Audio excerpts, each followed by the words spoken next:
नमस्कार प्रेक्षक हो, आचार्य 90 FM यौन रेडिओमध्ये मी तेजस्विनी आपलं मनपूर्वक स्वागत करते. स्मरण अहिल्यादेवी या मालिकेमध्ये आपण वेगवेगळ्या वक्त्यांना आमंत्रित केलेलं आहे आणि त्यांच्याकडून सुंदर सुंदर लेखांचं आपण श्रवण करत आहोत आणि तुम्हाला नक्कीच ही मालिका आम्हाला सादर करताना आनंद तर होतच आहे, तुम्हाला ती ऐकताना आणि पाहताना देखील खूप आनंद होत असेल असे आमचे बरेच अभिप्राय आम्हाला आतापर्यंत आलेले आहेत. त्याबद्दल तुमचे आधी सुरुवातीलाच आभार व्यक्त करते. अहिल्यादेवीविषयी आज आपल्याला सांगणार आहेत विशाखाताई कुलकर्णी. विशाखाताई आपल्या चेंबूरच्याच आहेत आणि निवेदिका आहेत, लेखिका आहेत, कवयित्री आहेत आणि त्यांचे स्वतःचे कार्यक्रम ठिकठिकाणी होत असतात वेगवेगळ्या सांस्कृतिक प्लॅटफॉर्मवर. आणि आज ते आपल्याला अहिल्यादेवींविषयी लेख सादर करून दाखवणार आहेत. त्यांच्या लेखाचं नाव आहे अहिल्याबाईंच्या राज्यातील आर्थिक धोरण आणि हा लेख लिहिला आहे डॉक्टर देवीदास पोटे यांनी, जो त्या आपल्यासमोर सादर करणार आहे. अहिल्याबाईंनी एका राज्याच्या प्रमुख राज्यकर्त्या म्हणून जी कार्य केली ती आजच्या लोकशाहीतील शासनासाठीही मार्गदर्शक ठरणारी अशी आहेत. राज्य कारभार करत असताना जनतेप्रती उत्तरदायित्व, आत्मीयतेची भावना, जबाबदार राज्यकारभार, कायद्याचं राज्य, निपक्ष व्याख्यान व्यवस्था, उत्कृष्ट प्रशासन व्यवस्था, धाडसी निर्णय क्षमता, सामान्य आणि दुर्बलाला न्याय अशा स्वरूपाची कल्याणकारी कार्य त्यांनी केलेली आहेत. यातून राजकारणामागे त्यांचा दृष्टिकोन कसा होता हे लक्षात येतं. म्हणून प्रस्तुत संशोधनात देखील एका राज्याच्या प्रमुख म्हणून त्यांनी वेळोवेळी लोककल्याणकारी कार्य कशा प्रकारे केली आणि त्यांच्या जीवनाच्या केवळ एका अंगाचा अभ्यास न करता त्या प्रजेच्या कल्याणाच्या दृष्टीने त्यांनी केलेल्या कार्याचा राजकीय दृष्टीने अभ्यास करण्यासाठी आणि समाजासमोर इतरही विविध स्वरूपाच्या कार्याची माहिती आणण्यासाठी हा प्रपंच आम्ही मांडलेला आहे आणि त्याचा सगळा आढावा डॉक्टर देवीदास पोटे यांनी आपल्या लेखातून घेतलेला आहे. तर मी विशाखाताईंना विनंती करते की त्यांनी अहिल्याबाईंची राज्यातील आर्थिक धोरण त्यांचं कसं होतं याविषयी आम्हाला सगळं उद्रुक करावं. धन्यवाद तेजू. आणि सर्वप्रथम 90 FM चे खूप खूप आभार, कारण की फक्त अहिल्याबाई म्हणजे गड आहे, त्यांनी फक्त घाट बांधले किंवा धार्मिक कार्यक्रम केले असं न होता त्या सर्व माध्यमातून कशा होत्या हे त्रिशताब्दी वर्षानिमित्त तुम्ही लोकांसमोर आणलं आहे. त्याबद्दल तुमच्या सर्व प्रशासकीय, तुमच्या टीमचं आणि तुमच्या सगळ्यांचं मनपूर्वक आभार. आणि ह्याच्यासाठी की आम्हीही त्याचा एक भाग होऊ शकलो, आम्हालाही त्याचा अभ्यास करायला मिळाला, ह्याच्यासाठी म्हणजे द्यावे तितके धन्यवाद कमी आहेत. आता मी लेखाचं वाचन करते. अहिल्याबाई होळकर यांचा शासनकाळ म्हणजे शांतता, सुव्यवस्था आणि सुरक्षितता याचे युग होते. 18व्या शतकाच्या उत्तरार्धात दक्षिणेत ईर्ष्या, द्वेष, आंतरिक दुही, गृहकलह यांचे प्राबल्य होते. सततच्या मोहिमांमुळे मराठा राज्य राजपूत आणि मुस्लिम राज्यांविरुद्ध लढण्यात सतत व्यस्त होते. या आक्रमणांमुळे लूटमार, जाळपोळ याचे सत्र सतत सुरू होते. परिणामी शेती आणि व्यापार यावर अतिशय विपरीत परिणाम झाला होता. लोकांची आर्थिक स्थिती ढासळली होती. अशा बिकट परिस्थितीत अहिल्याबाईंनी आपली प्रगल्भ राजनीती आणि सैन्य या बळावर आपले राज्य पूर्णपणे सुरक्षित केले होते. मेवाडचे राजपूत आणि रामपुरा येथील चंद्रावत यांचा अपवाद वगळता अन्य कुणीही होळकर राज्यावर आक्रमण केलेले नाही. अहिल्याबाईंनी आपल्या फौजेच्या बळावर आणि मुत्सद्देगिरीने चंद्रावतांचा पूर्ण पराभव केला आणि त्यांनी आपले राज्य सुरक्षित केलेच, पण त्याबरोबर प्रशासकीय प्रतिमा, राजकीय प्रगल्भता आणि विवेकशीलता या बळावर लोकप्रिय शासन आणि शांतता प्रस्थापित केली. त्यांच्या हृदयात प्रजेविषयी वात्सल्याची भावना होती. लोकोपयोगी कामे करून लोकांना सुख द्यावे, समाधान द्यावे अशी त्यांची मूळ प्रवृत्ती होती. त्यांच्या लोककल्याणकारी कार्यामुळे लोक सदैव सुखी आणि समाधानी असत. त्यामुळे त्यांचे आर्थिक जीवनही समृद्ध आणि संपन्न झाले. अहिल्याबाईंच्या कारकिर्दीत सुव्यवस्था आणि शांतता असल्यामुळे शेतीचे उत्पन्न चांगले वाढले.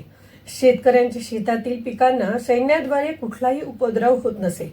राज्यात धान्य साठा मुबलक होता.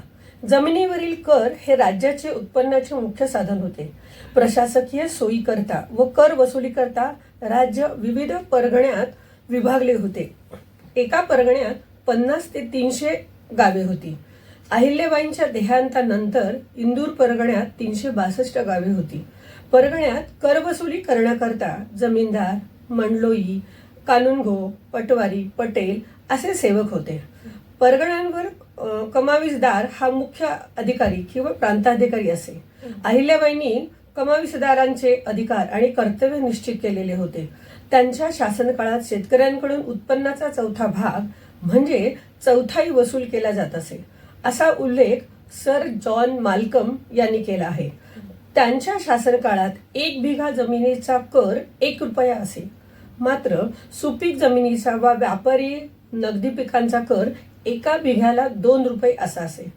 कमावीसदार व जमीनदार जमिनीवरील कराव्यतिरिक्त इतर प्रकारचे करही वसूल करत असत. अन्नधान्यांच्या मुबलक उत्पादनामुळे त्यांची निर्यात होत असे. त्यामुळे शेतकऱ्यांची स्थिती एकूणच संपन्नतेची होती. करांचे प्रमाण संतुलित असल्यामुळे शेतकऱ्यांची स्थिती कधीही दारिद्र्य रेषेखाली गेलेली नसे. माळवा भारताच्या मध्यभागी वसलेले शहर असल्यामुळे उत्तर दक्षिण व्यापारी मार्ग माळव्यातून जात असे. हा मार्ग महाराष्ट्र, खानदेश, राजस्थान, गुजरात या प्रदेशांना जोडत असे. या राजमार्गावरनं व्यापारी माल आणि चीजवस्तू यांची ने-आण होत असे. या आंतरप्रांतीय व्यापारात होळकर राज्याला चांगले उत्पन्न मिळत असे. यावेळी इंदूर राज्यात गहू, ज्वारी, मका अशा प्रकारचे धान्य, कापूस, अफू, जवस, गळिताची धान्य आदींचे चांगले उत्पादन होत असे. त्यामुळे या पदार्थांची इतर प्रांतात निर्यात होत असे. याबरोबर नैसर्गिक वनस्पती निर्मित रंग, कपडे या वस्तूंची निर्यात होत असे. या उलट राज्यात मीठ, मसाले, नारळ, सुपारी, तांबे, पितळ, लोखंड, कच्चे रेशीम, तंबाखू, गरम व रेशमी कपडे तसेच मोती, रत्ने, सोने, चांदी आदी वस्तूंची आयात होत असे. अफूची शेती आणि व्यापार अधिक फायदेशीर होता. चांगली अफू 5 ते 6 रुपये शेर या दराने विकली जात असे. अफूची निर्यात मेवाड, मारवाड, दक्षिण भारत आणि गुजरात या प्रांतामध्ये होत असे. धान्यही मेवाड, खानदेश आणि गुजरात या ठिकाणी निर्यात होत असे.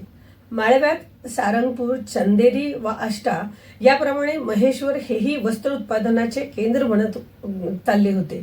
कच्चे रेशीम, विणलेली रेशीम वस्त्रे, जर, सोने, चांदी या तारांनी विणलेली वस्त्र उत्तर भारत व बंगालहून येत. गरम कपड्यांचा व्यापारही कमी होता. लोकरीचा उपयोग हत्तींची झूल, घोड्यांची जीन आणि पालख्यांमधील गाद्या बनवण्यासाठी होत असे. काही श्रीमंत लोक तर घरगुती फर्निचर बनवण्याकरता लोकरीचा वापर करत असत. नारळ, सुपारी आणि सर्व प्रकारचे मसाले मुख्यतः गुजरातमधून येत असत. तसे नीळ उत्तर भारत, बुंदेलखंड या प्रांतातून आयात होत असे.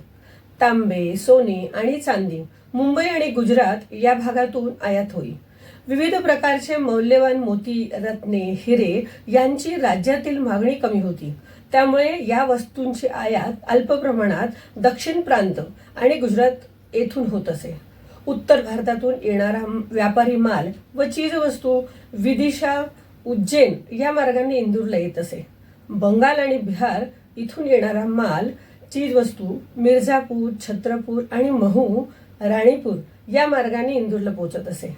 बंगालहून गुजरातला जाणारा माल या मार्ग इंदूरला येऊन पुढे अमझेरा, झाबुआ या मार्गात गुजरातला पोहोचत असे.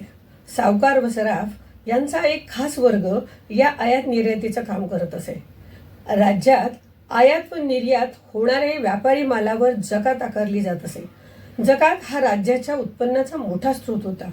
भिल्लांच्या प्रदेशातून जाणाऱ्या व्यापारी मालावर भिलकवडी नावाचा एक कर होता. या करावर त्या भागातील भिल्ल नायकाचे स्वामित्व असे. परगण्यात महसूल विभागाचे कर्मचारी करवसुली केल्यावर ती रक्कम सरकारी कोषालयात जमा करीत असत. कर, व्यापारी मालाचे मूल्य आणि वजन यातून जकात आकारली जात असे. मीठ, धान्य ही बैलगाडीतून नेली जात असत. या वस्तूंवर आयात निर्यातीवरील कर बैलगाडीतील मालानुसार आकारला जाई. कराचा दर प्रत्येक बैलगाडीच्या हिशोबाने आकारण्याची पद्धत होती. मात्र बैलगाड्या आणि बैल यांची संख्या 2, 10, 20, 50, 100, 200 अशी असल्यास मालाच्या वजनानुसार कराची आकारणी केली जात असे. शेतकरी हा राज्याचा आधारस्तंभ असतो हे अहिल्याबाईंचे विचाराचे सूत्र होते. त्यामुळे त्यांनी शेतकऱ्यांना आधारभूत होतील असे कायदे केले. राज्याच्या विकासातील शेतकऱ्यांचे योगदान लक्षात घेऊन शेतकऱ्यांना पूरक होईल अशा प्रकारची नीती अवलंबली होती. त्यांच्या शेतकरी आणि शेती याबाबतच्या धोरणात पर्यावरण, पाणीसाठे, वनराई, बी बियाणे, विहिरी, तलाव, बंधारे या बाबींचा समावेश होता. शेतकरी हा राज्याचा अन्नदाता म्हणून त्याला केंद्रबिंदू मानून विविध प्रकारच्या सुविधा त्याला प्रदान केल्या जात होत्या. शेतात धान्य पिकले तरच शेतसारा मिळेल ही त्यांची भूमिका होती. म्हणून शेतकरी महत्त्वाचा समजावा असे निर्देश त्यांनी आपल्या अधिकाऱ्यांना दिलेले होते. राज्यात दुष्काळ सदृश परिस्थिती निर्माण झाली तर शेतसारा पूर्णपणे माफ करावा असा नियमही त्यांनी त्या काळी केला होता. त्यांच्या कारकिर्दीच्या 30 वर्षाच्या काळात हिंदुस्थानात अनेक ठिकाणी दुष्काळ पडल्याचा उल्लेख कागदोपत्री सापडतो. इंग्रज मेजर स्टुअर्ट यांनी तयार केलेल्या टिपणात या काळात राजपुताना आणि बुंदेलखंड येथे दुष्काळ पडल्याचा उल्लेख केला आहे. मात्र या काळात अहिल्याबाईंच्या राज्यात कुठेही दुष्काळ पडल्याचा उल्लेख नाही. शेतसारा उत्पन्नाप्रमाणे आकारावा असा नियम त्यांनी केला. कर सौम्य केले. आर्य चाणक्यांच्या सूत्रानुसार कर पद्धतीत सुधारणा केल्या आणि त्याच्यात सुटसुटीतपणा आणला. आपल्या राज्यातील काही शेते त्यांनी पशुपक्ष्यांसाठी राखीव ठेवली होती. अशा शेतांवर पशुपक्ष्यांचा मुक्त असा प्रवेश होता. अशी शेते संबंधित शेतकऱ्यांकडून त्यांनी योग्य तो मोबदला देऊन विकत घेतली अशी होती. त्यामुळे पशुपक्ष्यांचा मुक्तद्वार योजनेत शेतकऱ्यांचे कुठल्याही प्रकारचे नुकसान होत नसे. शेतकऱ्यांना आपल्या शेतीतील उत्पादन त्यांच्या सोयीप्रमाणे कुठेही विकण्याची मुभा होती. त्यामुळे त्यांच्या उत्पादनाला योग्य भाव मिळे त्या योगे शेतकऱ्यांची आर्थिक स्थिती चांगली होत असे. शेती हा नुकसानीचा व्यवसाय नव्हताच मुळे, म्हणून शेतकरी वर्ग सुखी समाधानी होता. शेतकऱ्यांना शेती व्यतिरिक्त इतर पूरक धंदे करण्यासाठी प्रोत्साहन दिलं जाईल.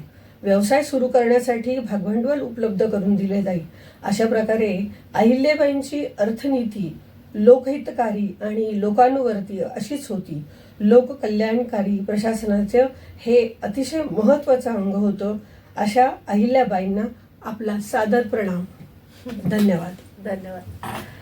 खरंच खूप छान लेख आहे आणि सगळा समग्र आढावा त्यात घेतलेला आहे डॉक्टर देवीदास पोटे यांनी, आणि तुम्ही उत्तम वाचन केलेलं आहे त्याचं. निवेदिका असल्यामुळे त्यात छान आवाजाचे चढ उतार तुम्ही सादर केलेत. तुमचे मनपूर्वक आभार आणि या आमच्या शृंखलेमध्ये सहभागी झाला त्याबद्दल मनपूर्वक धन्यवाद. धन्यवाद. प्रेक्षक हो, आज आपल्या सोबत होत्या विशाखाताई कुलकर्णी, ज्या स्वतः लेखिका आहेत, निवेदिका आहेत आणि कवयित्री म्हणून काम पाहतात. आणि आज त्यांनी अहिल्याबाईंच्या राज्यातील आर्थिक धोरण कसं असायचं याविषयी आपल्याला सगळ्यांना माहिती सांगितली. पुन्हा एका नवीन वक्त्यांसह भेटूया पुढील अहिल्याबाई या मालिकेमध्ये. तोवर मी तेजस्विनी आपला निरोप घेते. तुम्ही मात्र ऐकत राहा आचार्य 90 FM यो ऑन रेडिओ. धन्यवाद. आचार्य